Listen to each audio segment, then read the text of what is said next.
പ്രിയപ്പെട്ട സുഹൃത്തുക്കളെ, ഞാനിപ്പോൾ ഓർക്കുകയായിരുന്നു 2020 ഞാനൊരു വാഹനത്തിൽ എൻ്റെ സുഹൃത്തുക്കളുമായി സഞ്ചരിച്ചു കൊണ്ടിരിക്കുമ്പോഴാണ് പെട്ടെന്ന് ഈ ഗ്രീൻ ചാനലിലൂടെ അനധികൃതമായി സ്വർണം കള്ളക്കടത്ത് നടത്തി എന്നും അതിൽ അന്ന് മുഖ്യമന്ത്രിയായിരുന്ന പിണറായി വിജയൻ്റെ ഒത്താശയുണ്ട് എന്നൊക്കെ പറഞ്ഞിട്ടുള്ളൊരു വാർത്ത കേട്ടത്. ഞാനിപ്പോഴും അത് ഓർക്കുന്നു, 6 വർഷം കഴിഞ്ഞെങ്കിലും.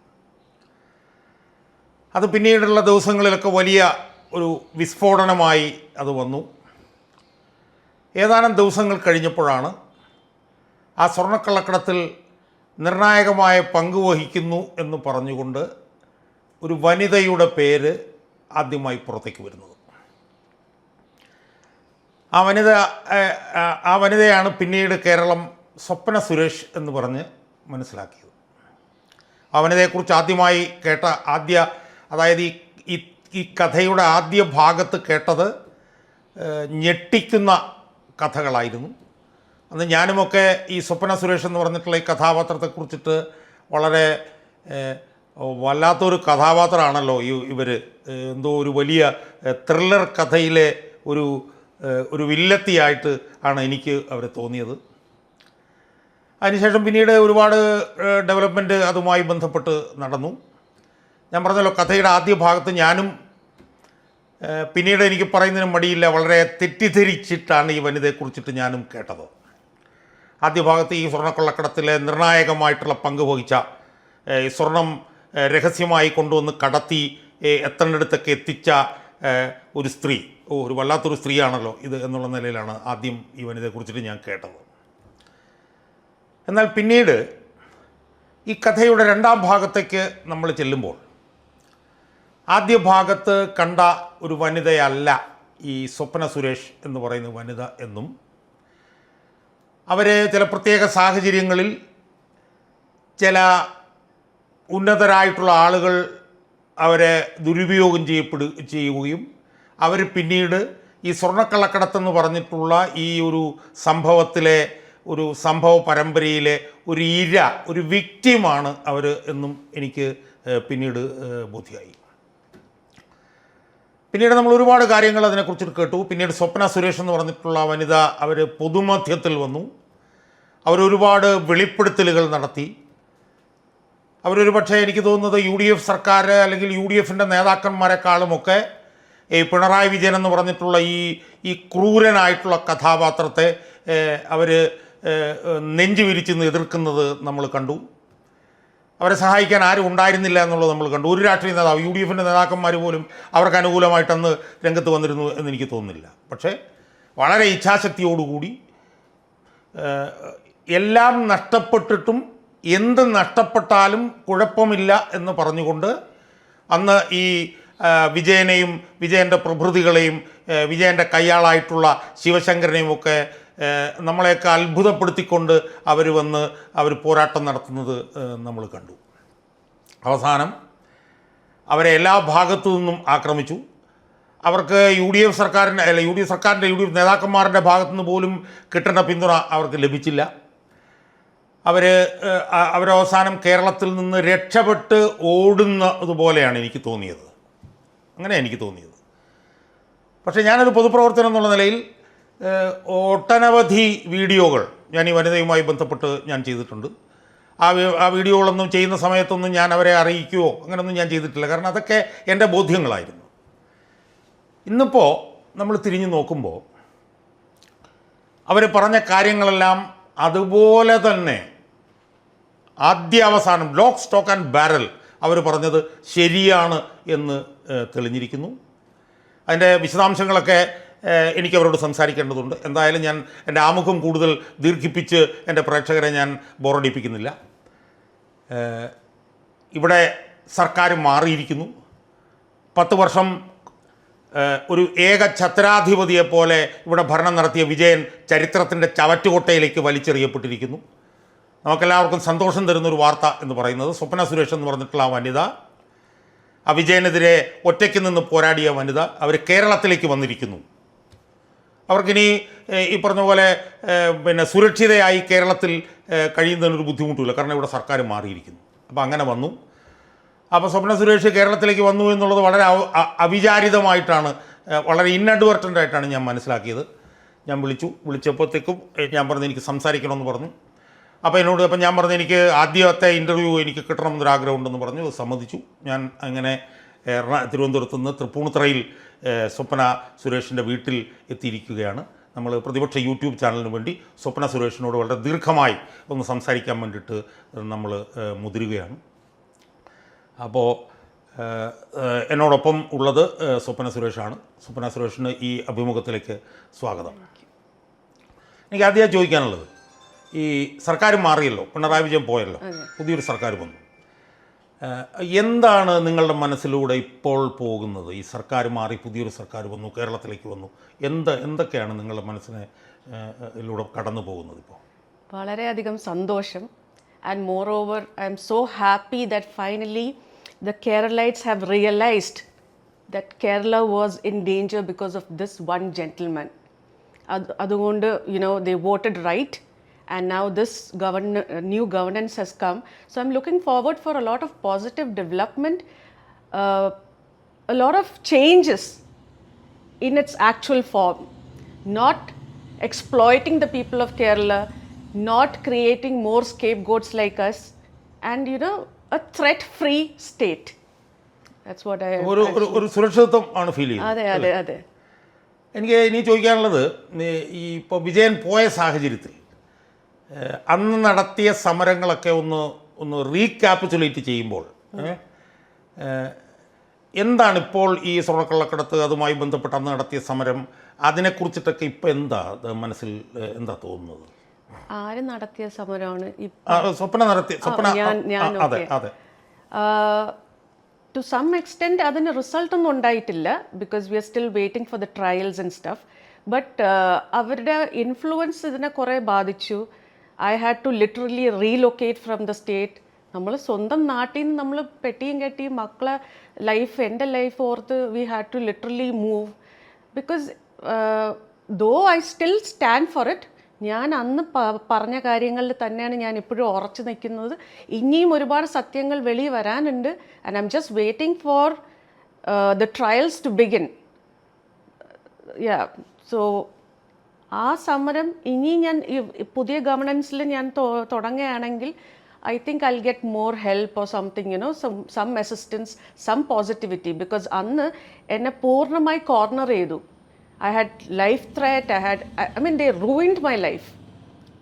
അല്ലെങ്കിൽ പിന്നെ ഒരു സ്ത്രീ എന്തൊക്കെയാണ് അവർ ചെയ്തത് യഥാർത്ഥത്തിൽ?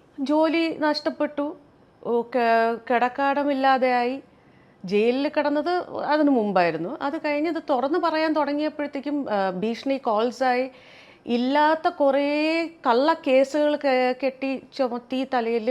I have so many cases now. ഞാൻ ജയിലിൽ കിടന്നപ്പോൾ I didn't have so many cases. ഞാൻ അറിയാതെ ഓരോ പ്രാവശ്യം ഓരോ group of police will come and say നിങ്ങളെ പേരിൽ ഈ കേസുണ്ട്, ഫോൺ വാങ്ങിച്ചുകൊണ്ട് പോവുക. ഒരുപാട് പീഡനം എന്ന് പറഞ്ഞു കഴിഞ്ഞാൽ എ ലേഡി കനോട്ട് വിത്ത്സ്റ്റാൻഡ് അത്രയും പീഡനം I had to go through. അത്രയും മെൻ്റൽ ടോർച്ചർ, ഫിസിക്കൽ ടോർച്ചർ. എത്രയായിരുന്നാലും നമുക്ക് ടെൻഷൻ ഉണ്ടാവില്ലേ? ഗെറ്റിംഗ് ത്രെറ്റ് കോൾസ്, എന്നെ തീർത്ത് കളയും. പിന്നെ ഓഫ് കോഴ്സ് സെറ്റിൽമെൻറ്റ് കോൾസ്. എന്നിട്ട് ഇതെല്ലാം തുറന്നു പറയുമ്പോൾ എനിക്കെതിരെ തന്നെ വീണ്ടും കേസ് വരിക. When somebody is actually opening up with proof, with real evidence, ആ ഫോൺ ഉടനെ പിടിച്ചുകൊണ്ട് പോകാൻ കുറേ പോലീസ് വരുന്നു. അത് കഴിഞ്ഞിട്ട് പിന്നെ ആ പേരിൽ ഗൂഢാലോചനയാണെന്നും പറഞ്ഞ് എൻ്റെ പേരിൽ തന്നെ കേസ് വീണ്ടും എടുക്കുന്നു. സോ അറസ്റ്റ് ഇല്ലാതെ auto from station to station, from court to court. what more can you ask for? When you say the truth, you had to give a lot. അപ്പം ഈ തെരഞ്ഞെടുപ്പിൽ ഈ സ്വപ്ന നടത്തിയ സമരം ഈ തെരഞ്ഞെടുപ്പിനെ ബാധിച്ചിട്ടുണ്ട് എന്ന് ഒരു തോന്നലുണ്ടോ? 100%. ആരുടെയും കഴിവ് കൊണ്ടല്ല ആരും ജയിച്ചത് basically. Then they could have won last election. Last election I never opened up. I was put behind the bars. Because they had this target that the elections are up. Now they could not do anything, and they had overconfidence that they are cheating the people well, and the people are not realizing. പക്ഷേ ഇപ്രാവശ്യം who actually started all this? Who is, standing by the words? ഞാൻ തന്നെയാണ് ഇതെല്ലാം തുടങ്ങി വെച്ചതും, ഞാൻ തന്നെയാണ് facts and figures പറഞ്ഞതും. അത് കാരണം എനിക്ക് ഒരുപാട് അനുഭവിക്കേണ്ടി വന്നെങ്കിൽ പോലും ഇത് എൻ്റെ വിജയമാണ്. I would say this is my victory. Because otherwise people wouldn't realize. ഞാൻ പറഞ്ഞു തുടങ്ങിയതിന് ശേഷം ഒരുപാട് ബുദ്ധിമുട്ട് എനിക്ക് വന്നെങ്കിൽ പോലും എന്തെങ്കിലും ഒന്ന് തെറ്റാതെ പോയോ? എന്തൊക്കെ കാര്യങ്ങൾ പിന്നെ വെളിയിൽ വന്നു? അവൻ ദാറ്റ് ഈസ് ദ പവർ. അപ്പോൾ എന്തൊക്കെയായിരുന്നു പറഞ്ഞെന്ന്, വിജയനെക്കുറിച്ച് അന്ന് പറഞ്ഞ കാര്യങ്ങൾ എന്തൊക്കെയായിരുന്നു പറഞ്ഞെന്ന് ഓർത്തു നോക്കി. He is a corrupted, selfish father. He is just thinking about, destroying the entire state but making, huge amounts for his generations to come. I mean, everything is a project, everything is a paddhati or whatever they call it, and then, they want to just sell it off, sell our land, sell our people. Even the data of our people during corona was also, manipulated to sell it to some foreign companies. Gold smuggling, dollar smuggling, life mission, sprinkler, you name whatever it is, all K-Rail, K-Phone, everything has a manipulation and an exploitation. അപ്പോൾ അതിൻ്റെ എല്ലാം കേന്ദ്ര ബിന്ദു വിജയനാണെന്നുള്ള ആ ഒരു വിഷയം ജനങ്ങളുടെ മുമ്പിൽ ഏറ്റവും ശക്തമായി ഉയർത്തിയത് സ്വപ്നയാണെന്നും ഈ വിജയം ശരിക്കും സ്വപ്നയ്ക്ക് അവകാശപ്പെട്ടതാണ് എന്നുമാണ് വാദം. 100% ഇത് എൻ്റെ വിജയമാണ്. ഇത് വേറെ ആരുടെയും വിജയമല്ല. എനിക്ക് എത്രത്തോളം മനസ്സിലായെന്ന് വെച്ചാൽ കേരളത്തിലെ ജനങ്ങൾ എൻ്റെ വാക്കുകൾ വിശ്വസിച്ചതിൻ്റെ റിസൾട്ടാണിത്. എനിക്ക് അടുത്ത ചോദിക്കാനുള്ളൊരു ചോദ്യം, ഈ വിജയൻ്റെ മകൾ വീണയെ, ആ വീണയുടെ യഥാർത്ഥ മുഖം ആദ്യം പൊതുമണ്ഡലത്തിൻ്റെ മുന്നിൽ ധൈര്യപൂർവ്വം അവതരിപ്പിച്ചത് സ്വപ്നയായിരുന്നു. അന്ന് പലരും അതിനെ വളരെ സംശയാസ്പദമായി കണ്ടു. CPM-ൻ്റെ അണികളും നേതാക്കന്മാരും ഒക്കെ ഒറ്റക്കെട്ടായിട്ട് അതിനെ എതിർത്തു. ഇപ്പോൾ നോക്കുമ്പോൾ വീണ ഇപ്പം തന്നെ ഏതാണ്ട് ഒരു 10-18 മണിക്കൂറുകളോളം ഈടിയുടെ മുന്നിൽ പോയി ചോദ്യം ചെയ്യാനിരുന്നു. കരഞ്ഞു കലങ്ങിയ കണ്ണുകളുമായിട്ട്, അന്ന് കരഞ്ഞു കലങ്ങിയ കണ്ണുകളുമായിട്ട് സ്വപ്നയാണ് നിന്നതെങ്കിൽ ഇന്ന് കരഞ്ഞു കലങ്ങിയ കണ്ണുകളുമായിട്ട് വീണ വരുന്നു.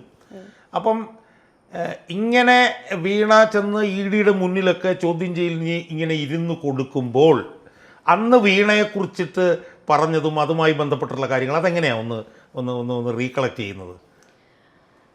അവനവൻ ചെയ്തതിന് അവനവൻ അനുഭവിച്ച് തന്നെ ആവണം. For me, when I saw that, I was very, very happy and it was really comforting because any woman, എന്തൊക്കെ എന്ന് പറഞ്ഞാലും, എത്ര കോൺഫിഡൻ്റ് ആണെന്ന് പറഞ്ഞാലും, അല്ലെങ്കിൽ ആരുടെ മകളാണെന്ന് പറഞ്ഞാലും, when you are going and sitting in front of certain authorities explaining yourself, there is some kind of mental torture that you're going through. And that too back 10 hours, 8 hours, for no reason. If she has not done anything, then kashtam. But why is she going there? I mean, her confidence level, നോക്കിക്കഴിഞ്ഞാൽ black വെറുക്കുന്ന ഫാമിലിയാണ് ഇവർ. They were beating up the poor people like stray dogs on the road. അതേ സിറ്റുവേഷനിൽ ഒരു black mask ധരിച്ചുകൊണ്ട് she is going in front of the authorities. What is there to hide? She is mister Pinarayi Vijayan's daughter, very influential, very powerful. What is there to hide? What expressions are there to hide? If she has not done anything wrong, she can obviously go with broad shoulders and confident posture and carry herself gracefully without covering her face. This is what I wanted to see.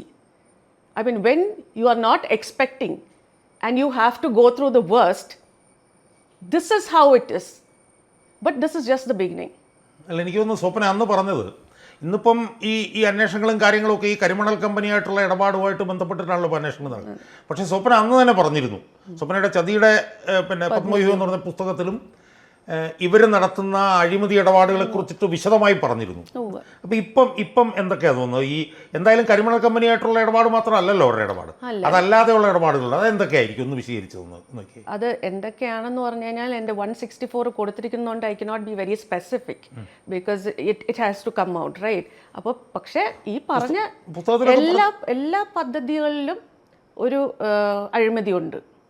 Everything for that matter. ഇവരുമായിട്ട് ബന്ധപ്പെട്ട് അതെ. അപ്പോൾ ഈ പദ്ധതി, ഈ എല്ലാ അഴിമതിയും വെളി വരണമെങ്കിൽ, എസ്പെഷ്യലി ഈ കഴിമണൽ കർത്തയുടെ കാര്യമായാൽ പോലും, അന്ന് IT വിഭാഗത്തിലിരുന്ന തലപ്പത്തിരുന്ന ആളിനെ വരെ ചോദ്യം ചെയ്യേണ്ടിയിരിക്കുന്നു. It is not going to stop with Veena Vijayan alone, because ഇവരൊക്കെ എക്സ്പെർട്ടീസിൻ്റെ ഒപ്പീനിയൻ എടുത്തിട്ടേ പോകാറുള്ളൂ അതോറിറ്റീസിന് മുമ്പേ. So for any question they have just this answer: I don't know, I am not aware, I don't know, I am not aware. But it is my humble request to the authorities, ഇത് എല്ലാം IT വിഭാഗത്തിൻ്റെ കീഴിലാണ് പറഞ്ഞത്. അപ്പോൾ ആ അന്ന് IT വിഭാഗത്തിൻ്റെ തലപ്പത്തിരുന്ന് പദ്ധതികൾ പോയിന്റ് ഔട്ട് ചെയ്ത് അതിൻ്റെ സ്ട്രാറ്റജീസ് പ്ലാൻ ചെയ്ത് എങ്ങനെയാണ് ഓപ്പറേറ്റ് ചെയ്യേണ്ടതെന്ന് നോട്ട് എഴുതി കൊടുക്കുന്ന ആൾക്കാരെ വരെ ക്വസ്റ്റ്യൻ ചെയ്താൽ മാത്രമേ ഇതിൻ്റെ ഹെഡും ടെയിലും തിരിക്കാൻ പറ്റത്തുള്ളൂ. അതായത് ഇപ്പം ED ഇവരുടെ പുറകിൽ നിന്ന് സഹായിച്ച ഒരാളെ കുറിച്ചിട്ട് അന്വേഷിക്കുന്നുണ്ട് എന്നാണ് പറയുന്നത്. അതിൽ വലിയ പ്രധാനപ്പെട്ട പങ്ക് വഹിച്ച ആൾ എന്ന് പറയുന്നത് സ്വപ്ന ഇപ്പോൾ പറയുന്ന ആളായിരിക്കും എന്നൊരു ഇത് പറയാൻ പറ്റുമോ? 100%. അയാളാണ് ഇതിന്റെ പുറകിലുള്ള 100%. ശിവശങ്കരൻ. അയാളാണ് ഇതിന്റെ ആൾ. 100% അന്ന് IT തലപ്പത്തിരുന്ന വ്യക്തി തന്നെയാണ് ഇതിന്റെ പിന്നിൽ. Because I have worked very closely with him for certain projects, and that is why I am telling you, if Veena alone is questioned, it will not reach anywhere. But this gentleman also has to be brought in front of the authorities in order to understand the real crux of all this അഴിമതി. എല്ലാം ഇയാളാണ്. അതുപോലെ തന്നെ പ്രധാനപ്പെട്ട ഒരു വിഷയം എന്ന് പറഞ്ഞാൽ ഇപ്പോൾ ഈ ലൈഫ് മിഷൻ അഴിമതി ഇടപാടുമായിട്ട് ബന്ധപ്പെട്ടിട്ടുണ്ട്. അതിൻ്റെ വിശദാംശങ്ങൾ എന്താ? അതിനകത്ത് അതെന്താണത് ശരിക്കും? ഈ ലൈഫ് മിഷൻ അഴിമതി, അതിനകത്തുള്ള ഇവരുടെ പങ്ക്, റോള്, അതൊക്കെ എന്താണ് യഥാർത്ഥത്തിൽ? I mean, actually, it is sponsored by Emirates Red Crescent for ഈ കുറച്ച് പേർക്ക് വീട് വെച്ച് കൊടുക്കാൻ. But then it is a government contract where they have to invite tender. പക്ഷേ ടെൻഡർ വിളിക്കാതെ they told us to identify companies who will carry out, so that the kickbacks of this will go to each of them. It was a partnership business between the ex-CM and the Consul General, and whatever was found in my locker belonged to the gentleman called Shiv Shankar, because he was the main guy in strategizing the stuff and how it has to go without the tender. Otherwise it will become a big issue. അപ്പോൾ അതെങ്ങനെയാണ് ഇനിയിപ്പം അതിനകത്ത് അഴിമതിയും കാര്യങ്ങളൊക്കെ പുറത്തു അറിയില്ല. എന്നിട്ട് see what I am going through. Life Mission case, already I have case from the national agencies. Vigilance is also calling me. They are only concentrating on me, not on these people who are involved, in spite of telling everybody that these are the way, this is the way, because Life Mission is not a project under the government of UAE. It is a project under the government of Kerala. So obviously the officials have to be responsible and they have to interrogate them, right? അതെ. അപ്പോൾ life mission ഇടപാടുമായി ബന്ധപ്പെട്ടുകൊണ്ട് സ്വപ്നയെ ചോദ്യം ചെയ്യാൻ വിളിക്കുന്നതിനകത്ത് യാതൊരു അർത്ഥവുമില്ല. എന്തർത്ഥം? ചെയ്യേണ്ടത് അതിന്റെ ഭാഗഭാക്കായിരുന്ന ഇവരെയാണ് അതിനകത്ത് കൊണ്ടുവരേണ്ടത്. അതെ. പക്ഷെ എല്ലാത്തിനും എന്നെ പിടിച്ച് നിർത്തിയിട്ട് ഞാനാണ് എല്ലാം ചെയ്തതെന്നുള്ളത് വരുത്തി തീർത്തിട്ട് അന്വേഷണം മുന്നോട്ട് പോവാതെ തടഞ്ഞു വയ്ക്കുക. അതുകൊണ്ട് കാര്യമില്ലല്ലോ. How long? അതുപോലെ തന്നെ ഈ സ്വർണ്ണക്കള്ളക്കടത്ത് എന്ന് പറഞ്ഞിട്ടുള്ള ഈ സംഭവം, അതിനകത്ത് ഉള്ള ഇയാളുടെ പങ്ക്, ഇയാളുടെ വീട്ടിലേക്കുള്ള ഈ ബിരിയാണി ചെമ്പ് കാര്യങ്ങൾ, ഇതുപോലുള്ള കാര്യങ്ങളൊക്കെ പറഞ്ഞിരുന്നത്, അതിനകത്തൊക്കെ എങ്ങനെയാണ് ഇനി അന്വേഷണം മുന്നോട്ട് പോകേണ്ടത്? എങ്ങനെയാണത് അത് അതിൻ്റെ സത്യം വെളിച്ചത്ത് വരാനായിട്ടുള്ള അന്വേഷണങ്ങൾ എങ്ങനെയാണ് ഇനിയിപ്പോൾ അത്? Well I have no clue, because ഇവർ CCTV വിഷ്വൽസും ബാക്കിയുള്ളതും എല്ലാം they destructed it or whatever like that. But they have to at least call this gentleman for talking to him or asking him a few questions, because ഒരാളുടെ പേര് ആരെങ്കിലും വെറുതെ പറയുമോ? അപ്പോൾ അങ്ങനെ ഒരു പരാമർശം വരുമ്പോൾ അദ്ദേഹത്തിന് ഒരു പ്രാവശ്യമെങ്കിലും വിളിച്ച് ചോദ്യം ചെയ്യണ്ടേ? എന്തായിരുന്നു സ്വപ്ന അന്ന് ഈ ബിരിയാണി ചെമ്പുമായിട്ട് ബന്ധപ്പെട്ട് പറഞ്ഞ കാര്യങ്ങളൊന്ന് റീക്യാപ്സുലേറ്റ് ചെയ്ത് കഴിഞ്ഞാൽ what did you say at that point of time? I told you that there were huge biryani vessels that went to the Cliff House and nobody saw about it. From Consul General's house to the Cliff House. And we did not have any checking, we did not have any, break or anybody stopping the vehicle. It was directly delivered to the house, and after that nobody saw the biryani, nobody saw anything. What was those heavy vessels? It was purely and very carefully packed by the Consul General himself.